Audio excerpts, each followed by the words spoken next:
May pag-ako ang bukas.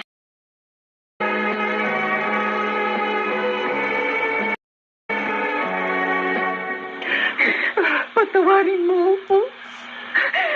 Patawarin mo ako, Tita Beatrice. Patawad. Beatrice, mag-uros dili ka. Tumahimik ka! Buntis si Stacy. Gagawin ko. Stacy, Patawarin niyo ako. Patawarin niyo kami, Tita Beatrice. Hindi ko po alam na hantong sa ganitong lahat. Sinubukan ko namang pigilin ang nararamdaman ko. Pero ano? Natalo ka ng tawag ng laman, ha?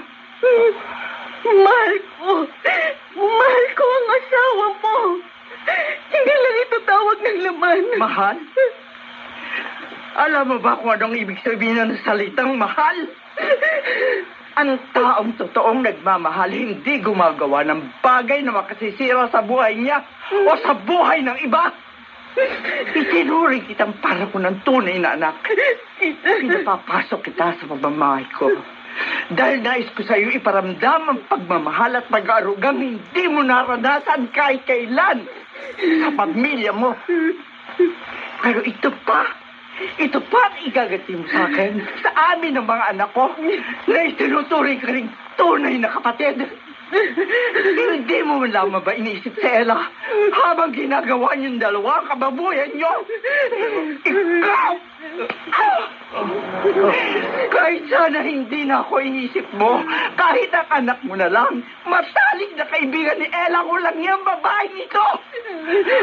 Para mo na rin siyang anak. Hindi ka man lamang ba kinilabutan sa pinagagagawa niyo? Beatrice, Lumayas ka ngayon din. Kaya Beatrice, humihingi na ako ng tawad sa'yo. Sabi ko naman sa'yo, ikaw at ang mga bata ang pinipili ko. narinig mo, Stacy? Ito ba ang klase ng lalaki minamahal mo? Beatrice, Lumayas ka ngayon din! Bago pa magdilim ang paningin ko! Lumayas ka! Lumayas ka! At ikaw, mamaya kita paalisin. May kailangan ka munang gawin.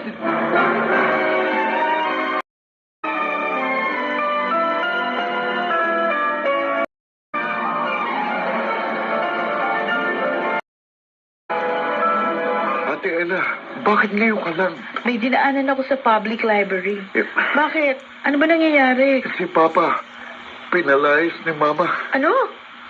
Nag-away na naman sila? Bakit? Hindi ko alam, pero kanina pa sila nagsisigawan doon sa kwarto ni Ate Stacy. Dito ka lang ha. Pupuntahan ko si Mama. Sige. Ella, Ma? buti na rito ka. Halika. Sumama ka sa akin.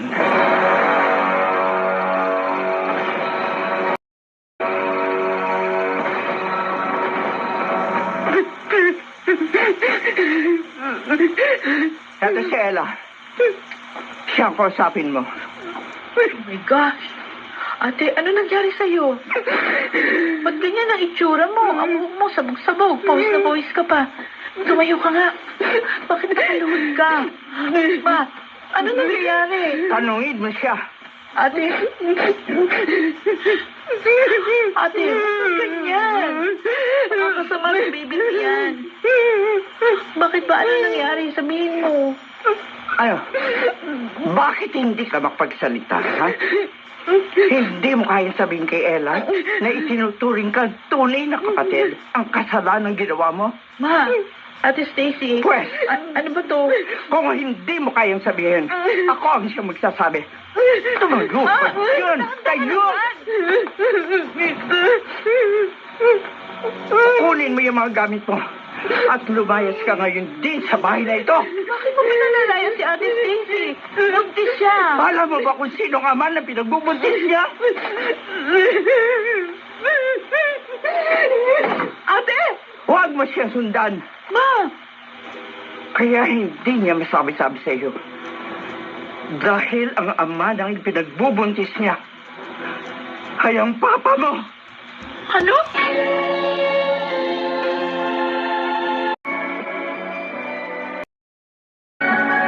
May pangako ang bukas. Sigurado ka ba sa desisyon mo? Kilala ko ang asawa ko. Hindi na magbabago ang desisyon niya. Pwede namang maghiwalay na tayo ng tuluyan. Alam mo namang hindi akong pinili mo. Sinira ko na ang pamilya ko. Hindi na kaya ng konsensya kong dalhin ang bigat ng pag-abandon ako sa inyong dalawa. Dahil lamang pala sa konsensya. Kaya sasama ka sa akin. Tayo na. Nakabili na ako ng ticket ng bus. Tayo na.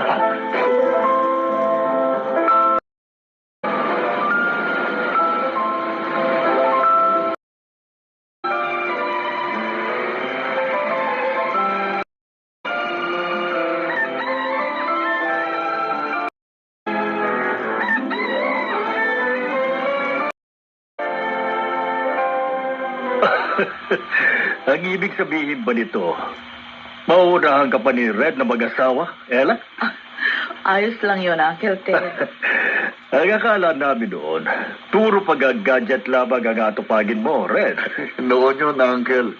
Pero nagsawa na rin ako sa digital games later on. Ano? Kailan na ang date ng wedding ninyo? Next month, Uncle. Oh? Huwag kang mag-alala. Una kitang bibigyan ng wedding invitation. May dapat lang. Teka nga pala, ang mama ninyo. Nasa kusina siya, Uncle. Ganun ba? Oo, sige. Pupuntahan ko muna.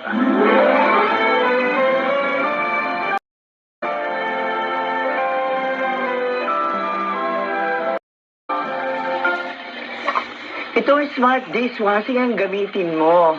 Lalo na at may karinderya kayo. Napo, ang bilis makatanggal ng sebo. Ay, sige, sasabihin ko kay Rodora. Oh, teka, ano nga pala sadya mo? Taparito ka. Kinumusta ko lang kayo at ang mga bata. Hindi na nga pala bata. Dalaga at binata na pala. Kakasal na nga palang bunso mo. Mamaya na nga ako maghuhugas. O ano, nag-almusal ka na ba?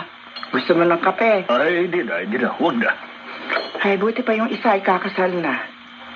Yung panganay ko, Oo, bakit? nag-iba kasi ang ugali ni Ella.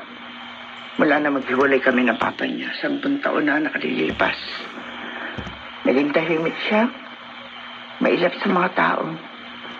Ay, yun ang mahirap sa ganitong sitwasyon natin. Ang mga anak ang naapektuhan. Hindi niya pa rin napapatawad si Rosendo, ang babae niya. Nung nalaman niya ang katotohanan noon, halos 3 araw siya nagkulong sa kwarto. Nakaranas siya ng depresyon. At ilang taon bago siya nakabalik sa momentum. Pero may nag-iba na sa kanya. Hindi na siya ang dating Ella na masayahin at masigla. Pero okay naman siya sa kanyang trabaho. Nagsasabi ba siya sa'yo sa mga nararamdaman niya? Hindi. Pero ramdam ko hanggang ngayon. Pinapasan niya pa rin ang kahihiyan na nagawa ni Rosendo.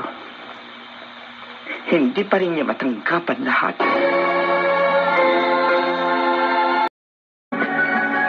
May pangako ang bukas. Adela, okay lang ba sa yung tulungan ka bukas ni Adele na mag-decorate dito sa bahay? Wedding month ko itong December. Dapat masigla ang bahay natin. O sige, papuntahin mo na lang siya dito. Sure ka? Bumili na rin kamo siya ng mga pwedeng ilagay na decorations. Babayaran ko na lang pagdating niya. Kaya pa ba yan ang oras ni Adele? Ay, ma, patapos na kami sa wedding preparation. Ay siya, sige. Kayo nang bahala. Oh, sasabihan ko na siya. Ella, Bakit, ma? Anong plano mo ngayong December? Magbabakasyon ka ba uli sa ibang bansa? Hindi. Dito lang ako para maiba naman. Taon-taon ako nagbabakasyon sa ibang bansa. Ngayon, susubukan ko naman na dito uli magpasko. Mabuti naman kasi, naisip ko. Kapag ikinasal na si Red, di aalis na siya sa bahay. Mag-isa na lang ako. Ma, magkasama tayo sa Pasko. Huwag kang mag-alala.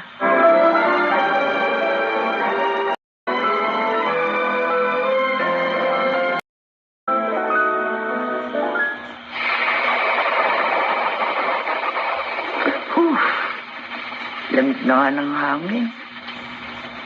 Pero sa pa umuulan pa. Ano ba namang klaseng Pasko to? Hindi tuloy kami makalabas man lang ni Ella. May tao. Sino kaya ito? Sandali!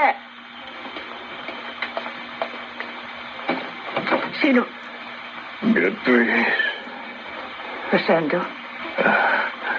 Ano ginagawa mo rito? Tulungan mo ko. Ay, Diyos ko!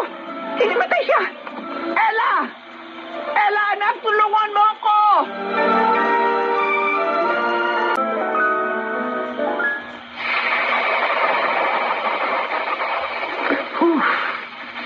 Lamig na nga ng hangin. Pero sa pa umuulan pa. Ano ba namang klaseng Pasko to? Hindi tuloy kami makalabas man lang ni Ella. May tao. Sino kaya ito? Sandali! Sino? Beatrice. Rosendo? Ano ginagawa mo rito? Tulungan mo ko. Ay, Diyos ko! Hinimatay siya! Ella! Ella, anak, tulungan mo ako!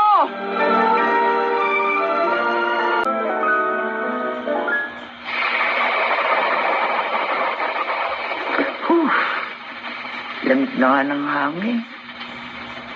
Pero sa pa umuulan pa. Ano ba namang klaseng Pasko to? Hindi tuloy kami makalabas man lang ni Ella.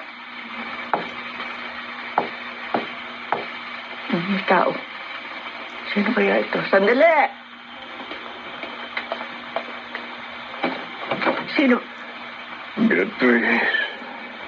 Rosendo? Ano ginagawa mo rito?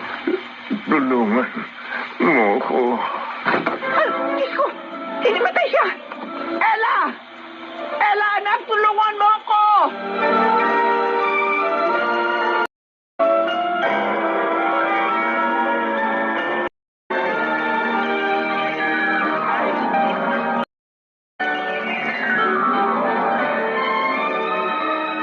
Ella, Ano sabi ng doktor?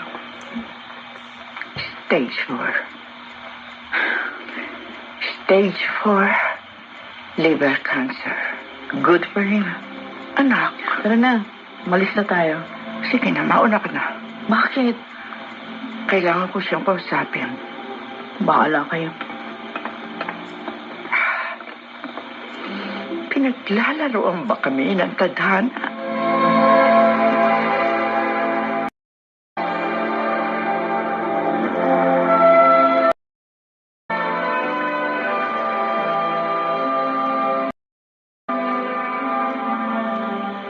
Beatrice. Patawarin mo ako kung nagpakita akong buli sa inyo sa ganitong pagkakataon. Bakit? Bakit kailangan mo magpakitang muli? Patawarin mo ko. Humihingi ako ng tawad sa iyo. Tawad? 10 taon na nakakaraan. Pareho pa rin na sinasabi mo. Dahil alam kong Hindi niyo pa rin ako napapatawad. Dahil hindi ka karapat dapat patawarin. Oo. 10 taon na nakakaraan. Pero hanggang ngayon, napakalinaw pa rin sa alaala ko ang ginawa mo. At kahapon, napagtanto mong kahit napakahabang panahon na nakalipas, masakit pa rin ang ginawa mo. Hindi pa rin naghihilom ang sugat ang iyong pagtataksil. Hindi na nga kaya magawa pang patawarin ni Beatriz at ng kanyang mga anak ang kanilang padre di pamilya?